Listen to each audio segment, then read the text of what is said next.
बताइए मेरे बुजुर्गों, हम कब तक इस्तेसाल का शिकार रहेंगे? आज आपको करवट लेना है।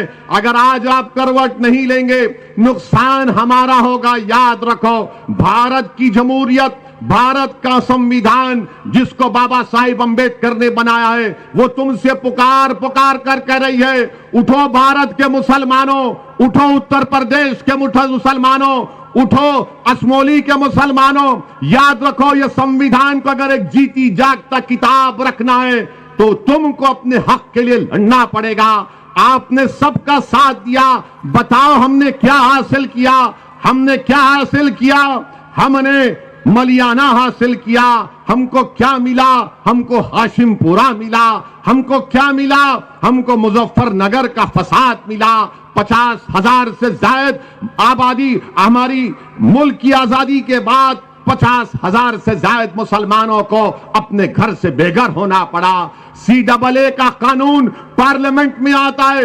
पूछो समाजवादी पार्टी से, पूछो BSP के नेताओं से, पूछो कांग्रेस के बड़े बड़े लीडरों से, पार्लियामेंट का रिकॉर्ड उठाकर देखो कि उस कानून के खिलाफ अगर किसी ने मुदल्लल तरीके से संविधान को सामने रखकर, गांधी के पैगाम को सामने रखकर, अगर किसी ने मोदी के 300 MPओं के सामने CAA का कानून, मुसलमानों को स्टेटलेस बनाने का कानून बनाया जा रहा था, किसने बीजेपी के 300 MPओं के सामने कहा कि जिस तरह गांधी ने उस वक्त के सफेद फार्म हुकूमत के कानून को फाड़ा था, आज असदुद्दीन ओवैसी भारत के उन तमाम लोगों की तरफ से जो अंबेडकर के संविधान को अपने दिल से लगाते, मैं इस कानून को फाड़ता हूं।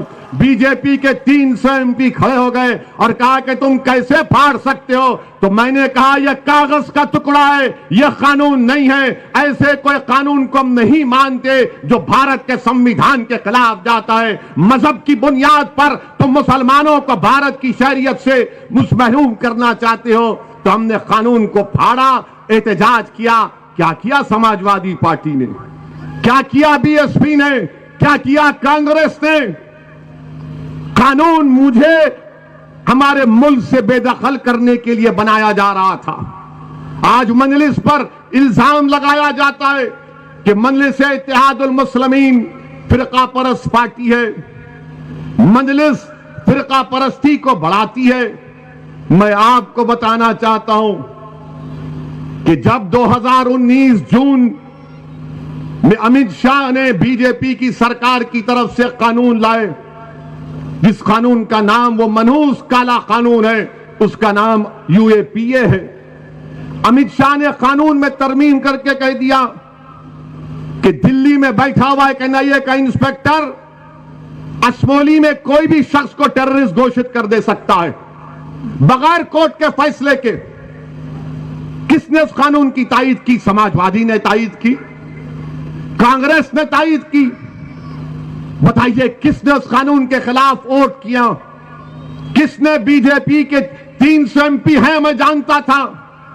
मैं ये जानता था कि मेरे मुखालिफत में वोट देने के बावजूद भी कानून पास हो जाएगा, मगर मैंने बीजेपी के इस काले कानून के खिलाफ वोट इसलिए दिया ताकि 100 साल के बाद जब तुम में से कोई नौजवान पार्लियामेंट में जाएगा तो वो ये शिकायत तो नहीं करेगा कि उस वक्त जो मुसलमान थे उन्हें जालिम का साथ दिया, बल्कि मजलूम की आवाज बनकर हक को बुलंद किया।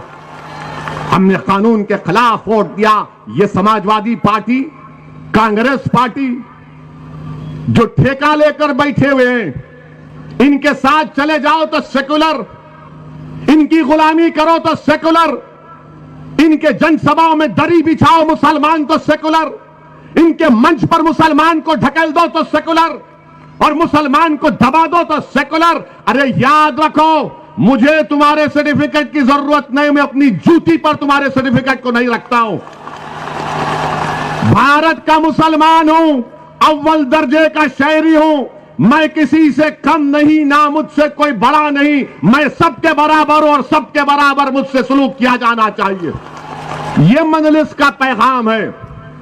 मगर जो लोग हमको फिरका परस्त कहते हैं, क्योंकि आपने तायीद की पार्लियामेंट में, आपने तायीद की, कांग्रेस ने राज्यसभा में तायीद की।